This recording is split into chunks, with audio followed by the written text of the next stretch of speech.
이번 여름에 도쿄 올림픽이 있었어요. 제가 시간이 많지 않아서 다 보지는 못했지만 중간중간 이렇게 채널을 돌려가면서 올림픽 중계 이것저것을 보았는데 국가대표 럭비 팀이 나왔습니다. 저 처음 봤어요. 우리나라에도 럭비로 국가대표가 있구나. 아니나 다를까 이 올림픽에 이 팀이 처음으로 참여를 했답니다.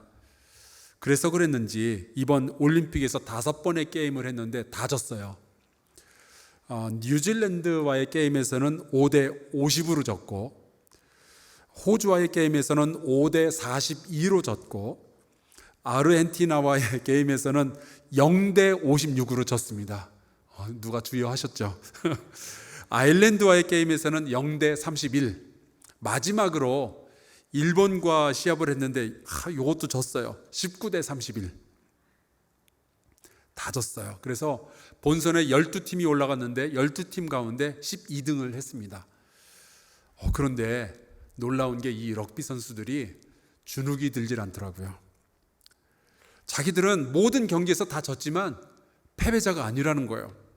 왜냐하면은 그들이 이 올림픽 무대에 올라서기까지 그들은 국민 가운데 아무도 알아주지 않는다는 무관심과 싸워서 이겼고요.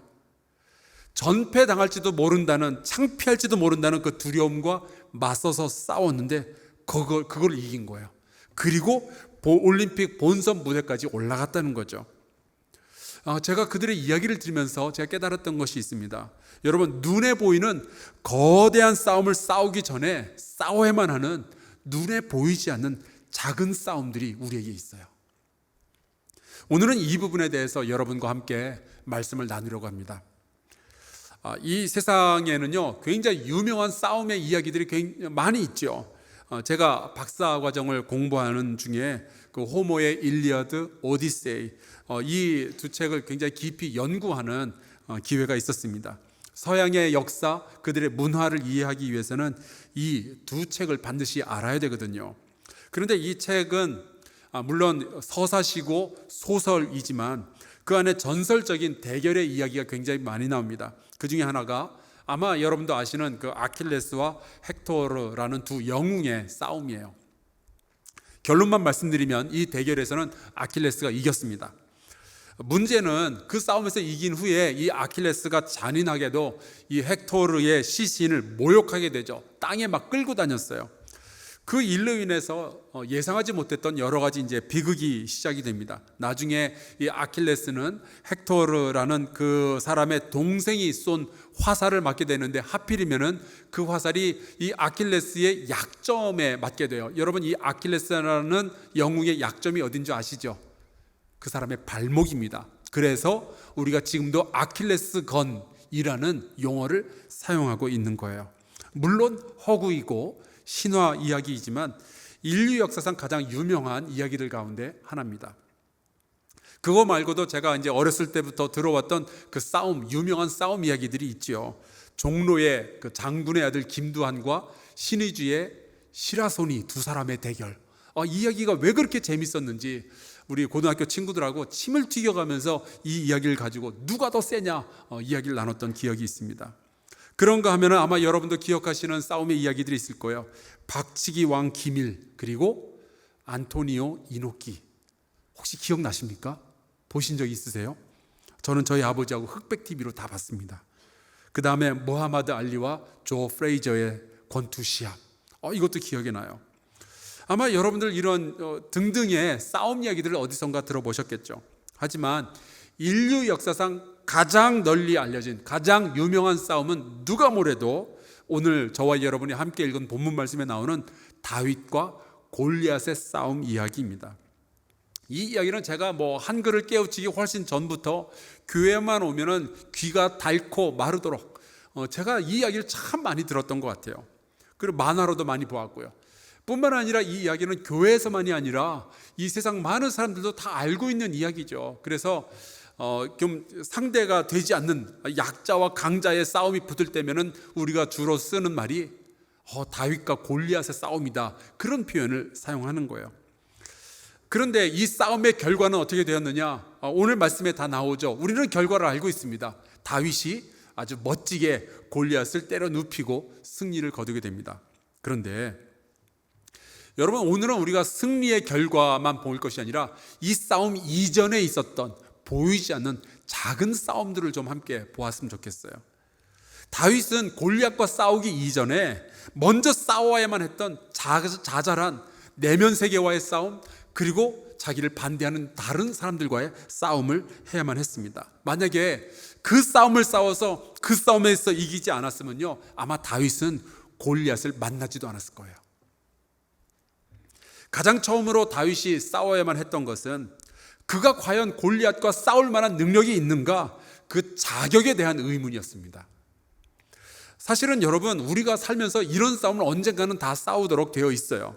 여러분이 앞에 어떤 목표를 세워놓았을 때, 혹은 여러분의 인생에 어떤 위기가 닥쳐왔을 때, 문제가 닥쳐왔을 때, 여러분 앞에 놓여져 있는 미래가 불투명할 때, 내가 과연 이 위기를 건너갈 수가 있을까? 내가 이 문제를 해결할 수가 있을까? 내가 세워놓은 그 목표를 달성할 수 있을까? 우리는 다 우리의 능력, 우리 자격에 대한 의문을 가지게 되죠. 내가 가지고 있는 이 능력은 충분한 것인가? 때로는 우리 스스로가 아니라 세상이 우리한테 그런 이야기를 해줄 때가 있어요. 야, 너는 고졸이잖아. 너는 못생겼잖아. 너는 너무 어리잖아. 너는 너무 나이가 많잖아. 너는 여자잖아. 너는 교회 다닌 지 얼마 안 됐잖아. 너는 가진 게 없잖아. 너는 장애가 있잖아. 사람들이 우리를 자꾸만 막아서는 거예요. 우리의 한계는 여기까지다라고 사람들이 자꾸 선을 긋는 거죠. 세상이 우리한테 말하는 거예요. 너는 할 수 없다고. 자, 다윗과 골리앗은 이 세상으로부터 어떤 소리를 들었을까요? 성경 말씀에 이렇게 되어 있어요. 먼저 골리앗은 어떤 평가를 사람들로부터 받았는지 보겠습니다. 오늘 읽지는 않았지만 앞으로 거슬러 올라가 보면은 사무엘상 17장 4절에서 17절에 이렇게 되어 있어요. 블레셋 사람들의 진영에서 싸움을 도두는 자가 왔는데 그의 이름은 골리앗이요 가드 사람이라. 그의 키는 6규빗 한 뼘이요 머리에는 놋투구를 썼고 몸에는 비늘 갑옷을 입었으니 그 갑옷의 무게가 놋 5,000세겔이며 그의 다리에는 놋 각반을 쳤고 어깨 사이에는 놋 단창을 메었으니 그 창자루는 배틀채 같고 창날은 철 600세겔이며 방패든 자가 앞서 행하더라. 사람들이 보기에 골리앗의 키가 6규빗 한 뼘이래요. 한 규빗이라는 것은 손가락 끝에서 이 팔꿈치까지의 길이입니다. 그러니까 6규빗 거기에 한 뼘 더, 그러면 키가 대충 봐도 2m 80이에요. 제가 180이니까 저보다 1m가 키가 더 큰 거죠. 게다가 놋으로 만든 투구를 썼고요, 갑옷을 입었대요. 한번 휘두르면은 웬만한 무기 가지고서는 막지도 못할 정도로 무지막지하게 강력하고 큰 무기도 가지고 있었답니다. 여러분, 이 정도면 누가 보더라도 저 사람이 싸움에서 이길 만한 자격을 가지고 있구나, 능력을 가지고 있구나, 그렇게 이야기를 하겠죠. 자, 그러면은 이 골리앗과 맞서 싸울 다윗은 어떤 사람이었는가? 이 다윗에 대한 소개가 이렇게 되어 있습니다. 14절. 다윗은 막내라. 끝. 만약에 여러분이 다윗과 골리앗의 싸움에 내기를 거신다면, 돈을 걸친다면 누구한테 거는 게 맞겠어요? 뭐 당연히 골리앗한테 걸어야죠. 이 누가 보더라도 객관적으로 전력이 차이가 나니까.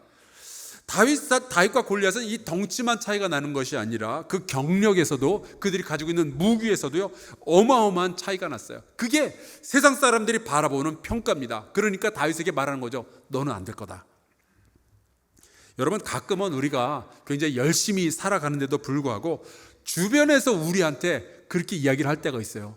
너는 여기까지밖에 못 배웠잖아. 너의 한계는 여기까지일 거다. 너의 겉모양은 이렇잖아. 너의 집안 배경은 이렇잖아. 네가 알고 있는 사람도 이 정도밖에 없잖아. 너는 여기까지밖에 안 될 거다. 너는 부족하다고. 너는 충분치 않다고. 네가 이 위기를 건너가기는 능력이 안 된다고. 주제 파악을 하라고. 내 분수를 알라고. 송충이는 솔잎을 먹고 사는 거라고 주변에서 그렇게 이야기할 때가 있죠. 그런데 여러분, 이 사실을 아셔야 돼요. 여러분을 향한 세상의 평가가 여러분의 꿈과 여러분이 가지고 있는 가능성의 전부가 절대로 아닙니다. 혹시 주변에 있는 누군가로부터 들었던 어떤 한마디 때문에 여러분의 기운이 쪽 빠지고 용기를 잃고 상처를 입고 열등감을 가지게 된 분 계십니까? 오직 여러분이 보여져 있는 어떤 부분만 가지고 평가받았기 때문에 다른 사람들로부터 기회도 제대로 가져보지 못한 분들 계신가요? 여러분, 그런 것들 때문에 진짜 싸움을 싸워보지도 못한 채 무너지는 그런 사람이 절대 되지 마시기를 주의 이름으로 축원합니다. 그들이 바라보고 있는 여러분이 여러분의 전부가 아니잖아요. 여러분은 그들이 모르는 다른 것들을 가지고 있잖아요. 심지어 여러분이 스스로 알고 있는 여러분의 모습도 여러분의 전부가 절대로 아니에요. 여러분과 저는 세상도 모르고 심지어 내 자신도 미처 다 가늠할 수 없는 놀라운 능력을 가진 사람들입니다. 왜냐하면 우리에게는 하나님이 계시잖아요.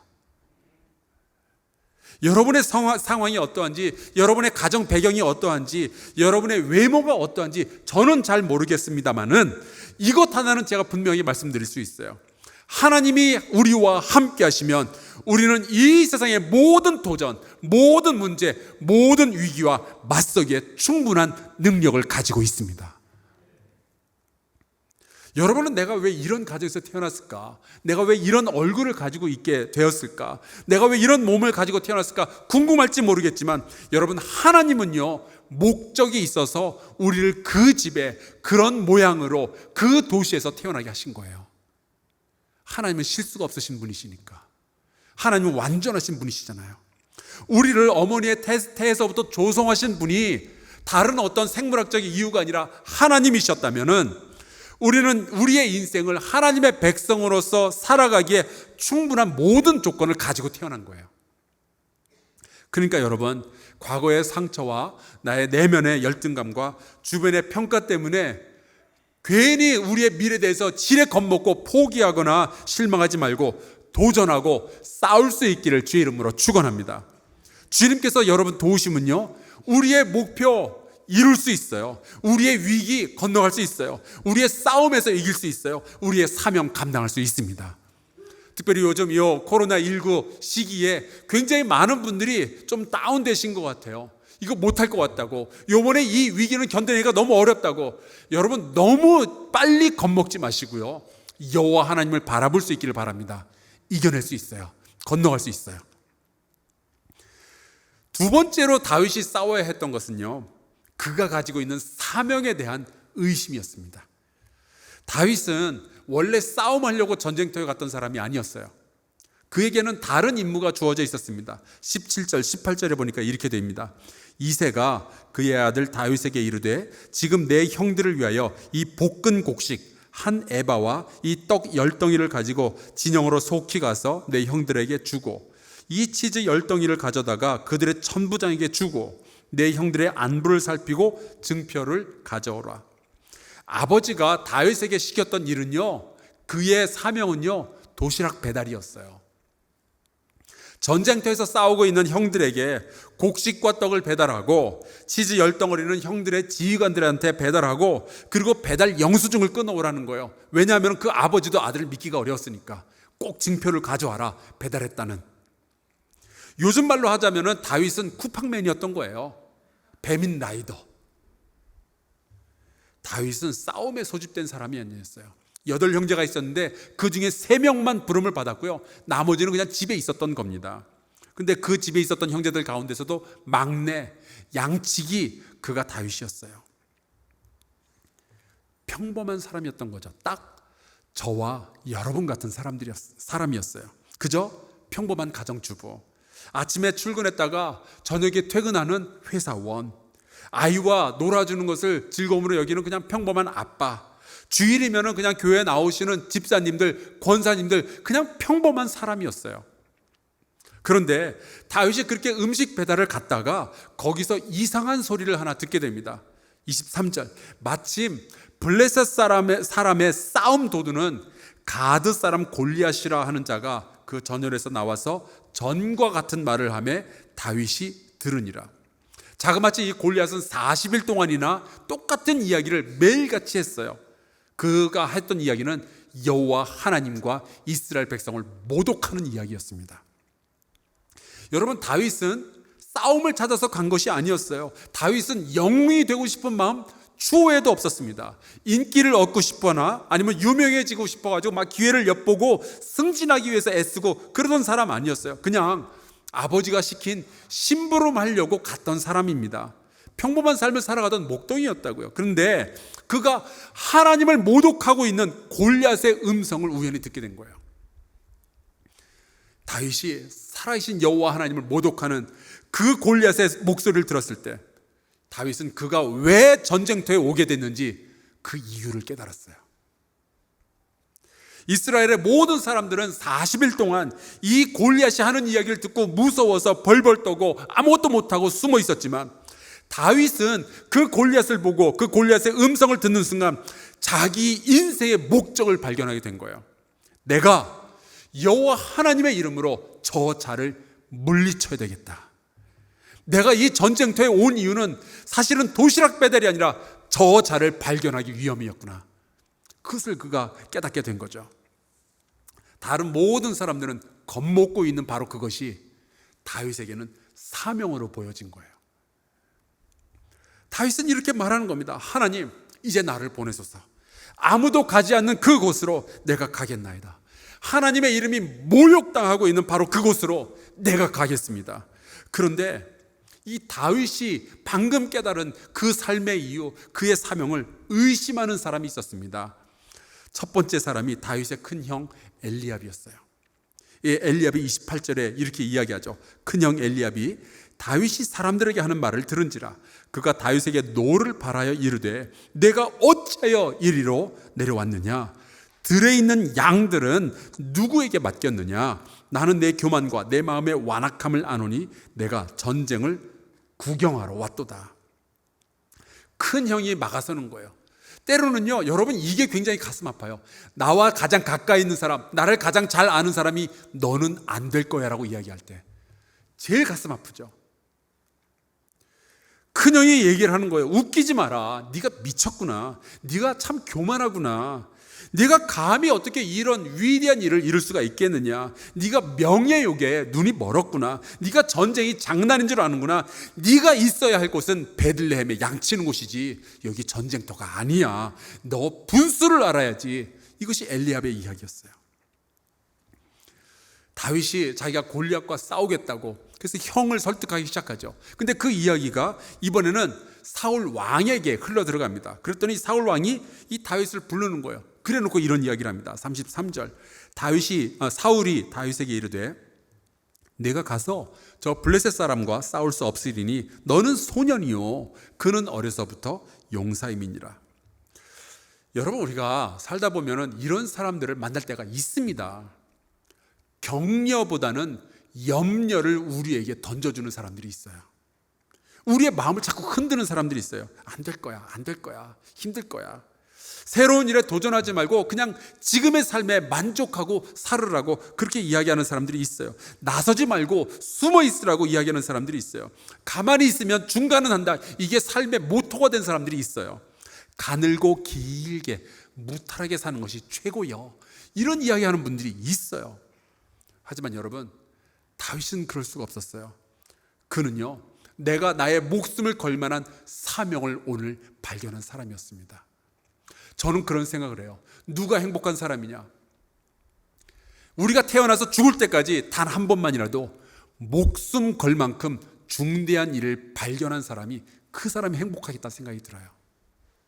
나머지 사람들은 그냥 왔다가 그냥 가는 거죠. 형은 비난했고요. 왕은 뜯어 말렸어요. 너는 싸울 수 없고 너는 이길 수 없다. 네가 있어야 할 곳은 양치는 곳이다. 그때 다윗은 알겠습니다. 고개 숙인 것이 아니라 형을 설득하기 시작하죠. 왕을 설득하기 시작해요.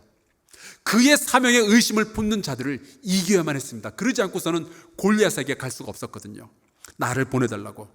그러니까 여러분, 다윗은 골리앗과 싸우기 전에 사명에 대한 의심과 사명에 대해서 의문을 품는 자들과 먼저 싸워야만 했던 거예요. 그렇기 때문에 그는 그 싸움에서 이겼기 때문에 결국 골리앗과도 싸울 수가 있었던 거죠. 저에게는 인생의 간증이 하나가 있습니다.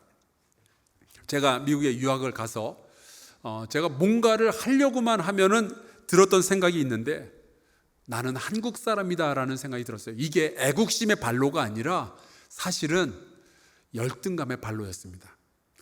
분명히 한국 사람이라는 것이 약점이 아니잖아요. 그런데 내가 이 미국 땅에서 뭔가 좀 하려면은 나는 한국 사람이니까 안 될 거야, 이 생각이 먼저 드는 거예요.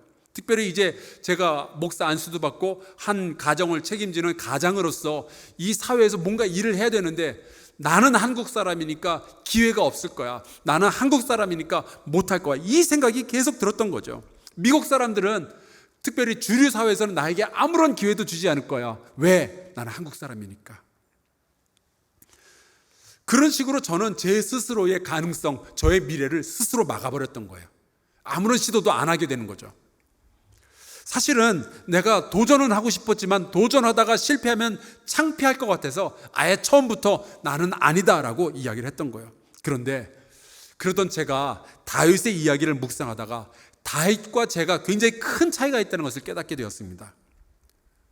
다윗은 나는 할 수 있다, 내가 가서 싸우겠다 이야기를 하는데 저는 제 스스로 한계를 정해버렸던 거예요. 하나님은 믿는 자에게 능치 못함이 없다라고 말씀을 하시는데 나는 믿음을 사용할 생각을 안 하는 거예요. 그러면서 제가 깨달았습니다. 이게 하나님 앞에서 불신이겠구나.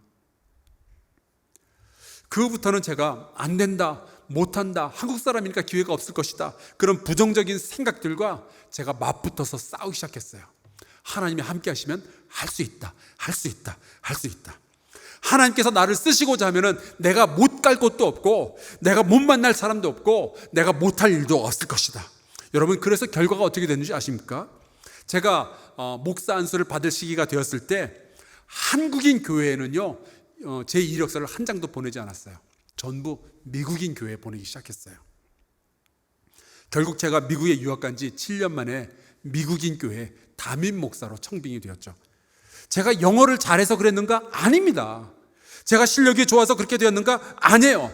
하나님께서 함께 해주시니까 못할 줄로만 알고 있었던 그 일이 이루어진 거예요. 믿음으로 도전했더니 주님께서 기특하게 저를 보시고 저를 위해서 길을 열어주신 거죠. 그런데 여러분, 그 순간이 오기까지 나는 한국 사람이니까 안 될 거야, 못할 거야, 이 생각과 제가 얼마나 많이 싸웠는지 모릅니다. 제가 또 박사 논문을 쓰면서 깨달은 것이 많이 있었어요. 하나님께서 저에게 굉장히 많은 지혜를 주셨고, 그런데 이것을 나만 알고 있기에는 좀 교회에 죄송하다, 하나님께 죄송하다, 이런 생각을 하게 되었습니다. 논문을 써서 박사 학위를 받는 것도 참 중요하지만 이것을 나 혼자만 알고 있으라고 하나님께서 주신 지식이 아닐 텐데 어찌 이것을 나만 가지고 있겠는가, 누군가에게 전해야 되지 않겠는가. 그런데 제 속에 갑자기 또 이 생각이 또 차오르기 시작하는 거예요. 너는 한국 사람이니까 기회가 없을 거야. 너는 아직까지 영어도 완벽하지 못한데 어딜 가서, 미국 땅에서 어디 가서 누구를 가르치겠니? 게다가 미국 땅에서 살고 있을 뿐만 아니라 나는 아직 박사학위도 없는데 누가 너를 쓰겠냐? 어떤 학교에서 너 보고 와서 강의해달라고 부르겠느냐? 그런 생각이 자꾸 드는 거죠. 그러다가 우연찮게 제가 다윗의 이야기를 또 듣게 되었습니다. 또 읽게 되었어요. 다윗은 아무도 부르지도 않았는데, 아무도 부탁하지도 않았는데 스스로 말하죠. 내가 골리앗과 맞서 싸우겠습니다. 그 이야기를 듣는데 저도 똑같은 생각이 들더라고요. 아니, 내가 이렇게 숨어서 목회만 하고 있고 내가 논문 써서 박사학위만 받고 있다고 누가 불러주겠는가? 누군가 나를 발견해서 불러주기만 기다리고 있으면 나에게 언제 기회가 오겠는가? 그래서요, 제가 제 이력서, 제가 가르칠 수 있는 것들, 이것들을 주변 학교에 보내기 시작했어요. 그랬더니 어떤 일이 벌어졌는지 아십니까? 나는 우리 학교에서 당신 같은 사람이 필요합니다, 이 연락이 온 거예요. 그래서요, 저는 미국인 교회를 담임하는 목사이지만 또 한편으로는 대학원에서 학생들을 가르치는 교수도 될 수 있었던 거예요. 제가 그런 경험들을 하면서 깨달은 게 있죠. 하나님이 함께 하시니까 되더라고요. 불가능한 줄 알았는데 되더라고요. 여러분, 싸워보기도 전에 미리 포기하지 마시기를 주의 이름으로 축원합니다. 그렇게 겁먹으면 안 돼요. 자, 그렇다면 우리가 이런 질문을 할 수가 있죠. 과연 다윗은 아무 근거도 없이 이런 싸움을 싸우겠다고 나섰는가? 그야말로 근자감인가? 아니에요. 여러분, 그에게는 자존감이나 아니면 남들이 인정해주는 자격이나 스스로 느끼고 있는 어떤 능력, 그런 것보다 더 중요한 것을 하나 가지고 있었어요. 그것이 무엇이었느냐? 믿음이었습니다. 다윗은 인정받는 어떤 능력을 가지기 전에 이 사람은 신앙의 고백을 가졌던 사람이었어요. 그가 사울 왕을 설득할 때 이런 이야기를 하죠. 또 다윗이 이르되 여호와께서 나를 사자의 발톱과 곰의 발톱에서 건져내셨은즉 나를 이 블레셋 사람의 손에서도 건져내시리이다. 다윗은 남들이 나를 어떻게 보고 있는지, 남들이 나를 어떻게 평가하고 있는지 거기에 신경 쓰지 않았어요. 아버지가 자기를 어떻게 대하였는지, 자기 형이 자기에게 무슨 이야기를 하였는지, 혹은 사울 왕이 자기에게 어떻게 대하였는지, 그런 것들을 바라보고 있는 것이 아니라 지금까지 나를 돌보셨던 그 하나님을 바라보고 있는 거죠. 그랬더니 다윗은 다른 무기도 필요가 없었어요. 개울에 가서 매끈매끈한 돌을 5개를 주었다고 하는데, 만약에 그 자리에 돌이 없었으면요 그냥 막대기만 들고 갔었을 거예요. 왜냐하면 이 다윗이 믿고 있는 것은, 승리라는 것은 돌에서 오는 것이 아니라 내 손에 들려있는 이 무기나 혹은 내 능력에서부터 이 승리가 주어지는 것이 아니라 살아계신 하나님으로부터 온다는 것을 확실하게 믿고 있었기 때문에요. 그래서 이 모든 싸움을 다 거친 다음에 골리앗을 상대하게 되었을 때 그가 골리앗을 향해서 내뱉은 말이 이겁니다. 47절, 또 여호와의 구원하심이 칼과 창에 있지 아니함을 이 무리에게 알게 하리라. 전쟁은 여호와께 속한 것인즉 그가 너희를 우리 손에 넘기시리라. 아멘. 다윗은 골리앗과의 싸움에서 이기기 이전에 믿음의 싸움에서 먼저 이겼던 사람이었어요. 모든 의심을 이기고 여호와 하나님을 의지하여서 골리앗에게 향하여 나아갔던 사람이죠. 여러분, 믿음의 싸움에서 이긴 사람이라면 이 세상에 그 어떤 골리앗이 다가와도 맞서 싸우고 이길 수 있게 됨을 믿습니다. 여러분, 주님께서 여러분을 도와주실 거예요. 여러분 내부에 어떤 능력이 없다면 분명히 여러분은 여러분을 도울 어떤 사람을 주변에 붙여주실 거예요. 근데 그런 모든 시도를 해보기도 전에 내가 미리 먼저 포기해버리면 우리는 골리앗을 만날 일도 없고 승리의 기쁨을 즐길 이유도 없는 거죠. 여러분이 스스로에 대해서 어떻게 느끼든, 세상이 여러분에 대해서 무엇이라고 말을 하든, 여러분 주눅들어 살지 말고 다윗처럼 싸우는 우리 성도들 될 수 있기를 주의 이름으로 축원합니다. 열등감과 싸우고 두려움과 싸우고 절망의 느낌과 싸워서 하나님의 능력이 여러분의 연약함 안에서 오히려 강력한 은혜로 드러나게 되는 귀한 역사를 경험하시는 저와 여러분 될 수 있기를 간절히 축원합니다. 제가 여러분하고 이 찬송을 꼭 같이 부르고 기도하고 싶었어요. 찬송가 300장 가사가 이렇게 됩니다. 내 마음이 낙심되며 근심에 눌릴 때, 그런 때가 왜 없겠어요? 매일같이 경험하는 거죠. 희망이 사라지고 친구 날 버릴 때, 그때가 가슴 아프죠. 번민이 가득 차고 눈물이 흐를 때, 그럴 때가 있어요. 그런데 여러분, 그때 우리가 기억해야 할 것이 있습니다. 그 은혜가 내게 족하네. 여러분, 우리는 싸울 조건을 가지고 있어요. 그 은혜가 나에게 있어요. 이 괴로운 세상 지날 때 그 은혜가 족하네. 여러분, 우리 같이 이 찬송가 부르고요 기도했으면 좋겠습니다.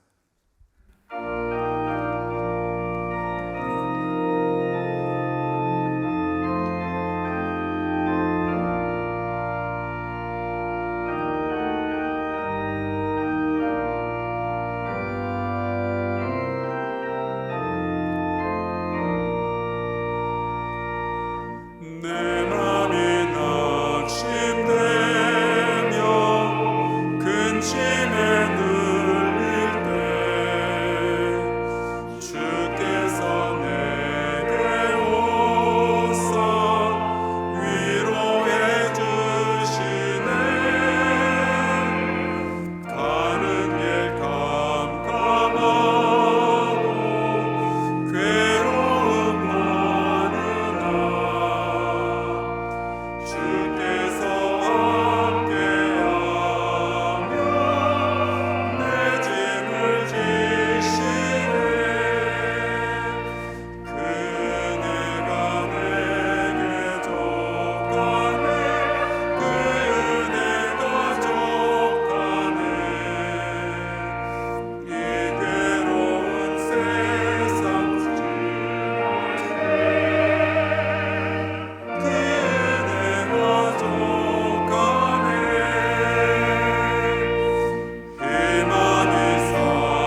통성으로 기도했으면 좋겠습니다.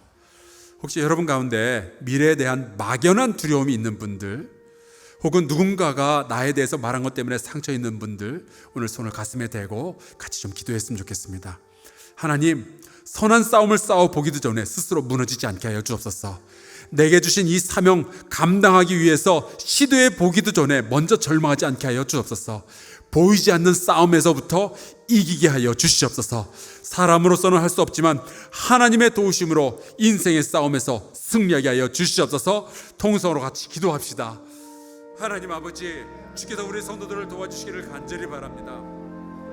하나님, 내 안에 스스로 내 자신을 올가매는 여러 가지 생각들이 있습니다. 하나님, 새로운 일에 도전해 보기도 전에 하나님 아버지, 나는 안 된다라고 절망해 버리는 마음들이 있습니다. 세상에 많은 사람이 나에게 너는 안 된다라고 이야기하는 그러한 이야기들이 있습니다. 아버지, 이제 그러한 마음들, 열등감들, 하나님 좌절들, 과거의 상처들, 이것들과 싸우게 하여 주시옵소서.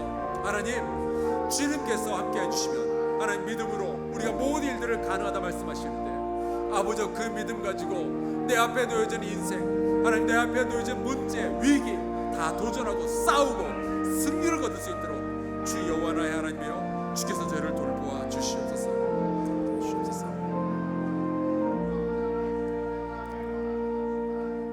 하나님 아버지께 감사합니다. 주께서 우리를 이 땅에 보내주신 것은 실패하다가 오라는 것이 아니라, 좌절하다가 오라는 것이 아니라 사명을 감당하고 승리하고 믿음을 발휘하라고 보내신 줄로 믿습니다. 우리에게 이미 허락하여 주신 모든 은혜가 충분한데 하나님, 도전해보지도 않고 싸워보지도 않고 먼저 무너지지 않게 하여 주시옵소서.